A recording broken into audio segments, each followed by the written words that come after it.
What can you expect from this video? First, we'll cover why I'm qualified to discuss Upwork. Then we'll discuss 3 difficulties I've faced while trying to land jobs on Upwork.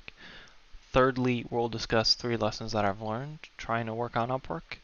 And fourth, we'll discuss 3 tips on starting yourself. In the time between recording this initial video and editing it, I've been awarded Top Rated Plus by Upwork. This is a badge of distinction that is awarded to approximately the top 3% of freelancers. Yet again, this solidifies my credentials on why I'm qualified to discuss Upwork. Why am I qualified to talk about Upwork? I initially tried it at the end of 2020, but didn't find much success. But I changed my approach in April of 2022, and I gave it another shot. And a key point that I've focused on is to be able to provide quality and make sure that you provide value for your clients. Also important to keep in mind that like other forms of income, it can be a long-term project. I found much more success in the second iteration. I've had 6 different clients varying from 5 hours to over 300 hours. However, this hasn't come easy. I've sent nearly 400 proposals and had dozens of different interviews. But across the varying jobs and the varying difficulties of the jobs, there are 5 key skills that I have utilized in nearly all of them. First is the use of SQL, next Python, using Power BI, Tableau, and PowerPoint. These skill sets have allowed me to accomplish almost all the tasks required by these different clients. Work that I've done has been varied, everything from cleaning up database errors and identifying discrepancies between databases to pulling SQL and creating API requests to extract data.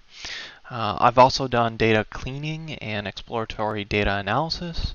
I've done feature engineering and machine learning applications for various clients, and I've worked on dashboards and presentations for different clients. Along the lines of making sure that you provide quality and add value to the client, it's important to look at your proposal from the client's point of view when applying, and to think about the fact that they see only a certain number of things before clicking on your profile on your proposal.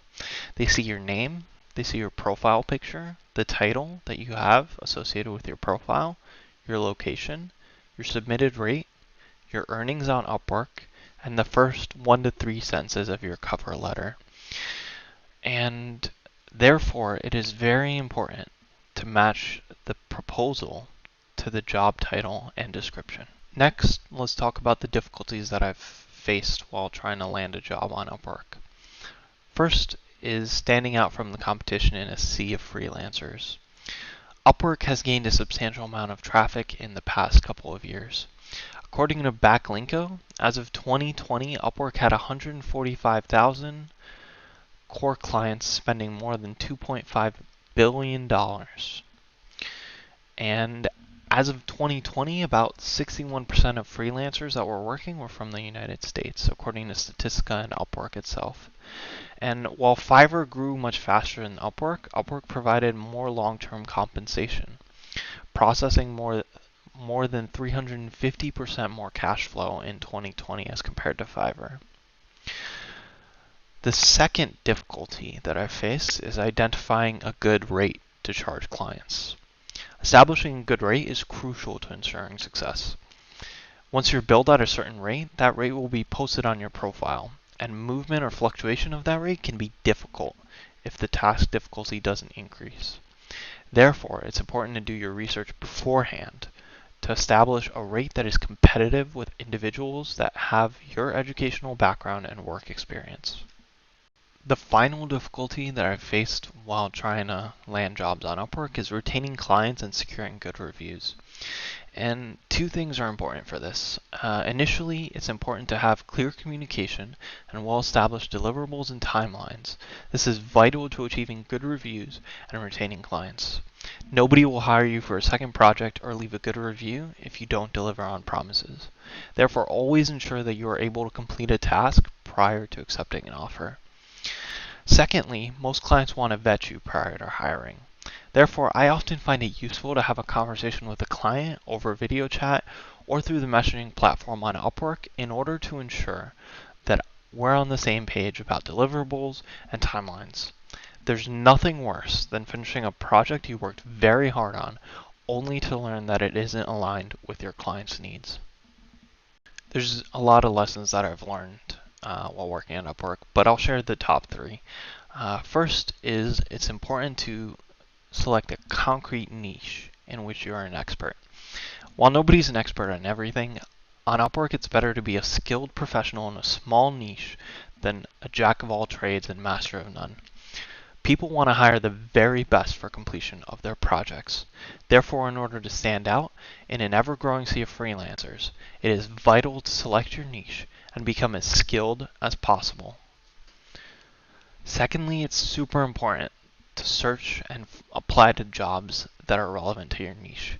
Therefore, identify keywords that correspond to your niche. Utilizing smart choices of keywords in your searches allows you to save time and money on proposals, while also ensuring that your time is well spent on proposals that are likely to result in getting hired.